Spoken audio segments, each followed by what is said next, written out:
পিলখানা হত্যাকাণ্ডের সঠিক রিপোর্ট দেওয়া হলে সাবেক প্রধানমন্ত্রী শেখ হাসিনা রিপোর্টটি ছুঁড়ে ফেলে বলেন, কি আবল তাবল রিপোর্ট, যেভাবে ইনস্ট্রাকশন দেওয়া হয়েছে সেভাবে কাজ করতে হবে।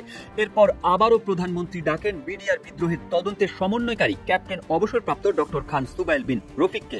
সেদিনও রিপোর্ট পরিবর্তন না করে একই রিপোর্ট দেন তিনি। রিপোর্ট দেওয়ার পর জিজ্ঞাসা করা হয়, হাউ ডেয়ার ইউ আর। জবাবে তিনি বলেছিলেন, আমার ভাইয়ের রক্তের সঙ্গে বেইমানি করতে পারবো না।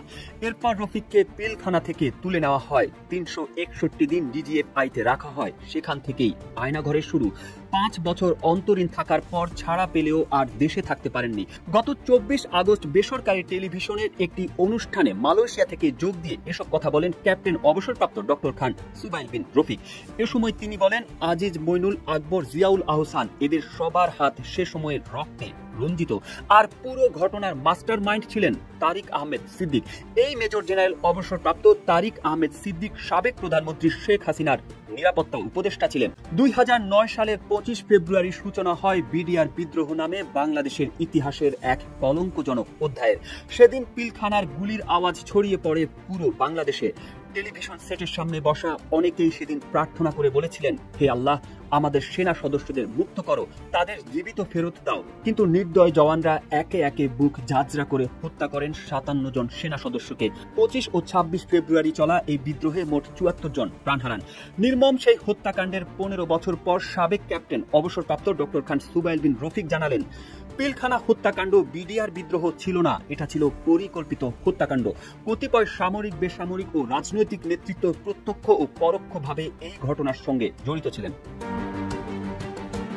বিডিআর হত্যাকাণ্ডের তদন্তের সমন্বয়ক সাবেক সেনা কর্মকর্তা ডক্টর খান সুবাইল বিন রফিক বলেন, প্রাপ্ত রিপোর্ট সমূহে দেখতে পাই ঘটনার পরিকল্পনা হয় 2008 সালের ডিসেম্বর থেকে। এরপর 3 মাস ধরে 25 ফেব্রুয়ারি পর্যন্ত বিডিআর এর 50 জনের মতো সদস্য বিভিন্ন রাজনৈতিক ও বেসামরিক ব্যক্তির সঙ্গে একাধিকবার বৈঠক করেছেন।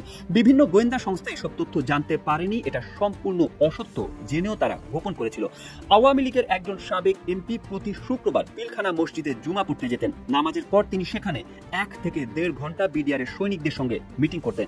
পরে তার বাসায়ও একাধিক মিটিং হয়। সেসব মিটিংয়ে আওয়ামী লীগের আরেকজন সাবেক এমপি থাকতেন। মিটিংয়ে বিডিআর এর সৈনিকদের উদ্দেশ্যে সাবেক এক এমপি বলেছিলেন, বেশি মারার দরকার নেই, 2-3 জন অফিসার মেরে ফেললেই হয়, বাকিটা আমরা দেখব। এই দুই সাবেক এমপি হলেন ফজলে নূর তাপস ও জাহাঙ্গীর কবির নানক। ঘটনাবলীর বর্ণনায় ক্যাপ্টেন অবসরপ্রাপ্ত ডক্টর খান সুবাইল বিন রফিক বলেন, তদন্ত কাজে মইনুল ইসলাম ও আজিজ আহমেদ সহযোগিতা করতে না, বরং সুনির্দিষ্টভাবে বাধা দেওয়ার চেষ্টা করেছেন। এখানে একটা গুরুত্বপূর্ণ তথ্য দিতে চাই। 2009 সালের সেপ্টেম্বরে বিডিআর এর 3 জন পিলখানার ভেতরে আত্মহত্যা করেন। তবে আদৌ তারা আত্মহত্যা করেছিলেন কিনা সেটি তদন্ত হয়নি। এই 3 জন ঘটনার গুরুত্বপূর্ণ সাক্ষী ছিলেন।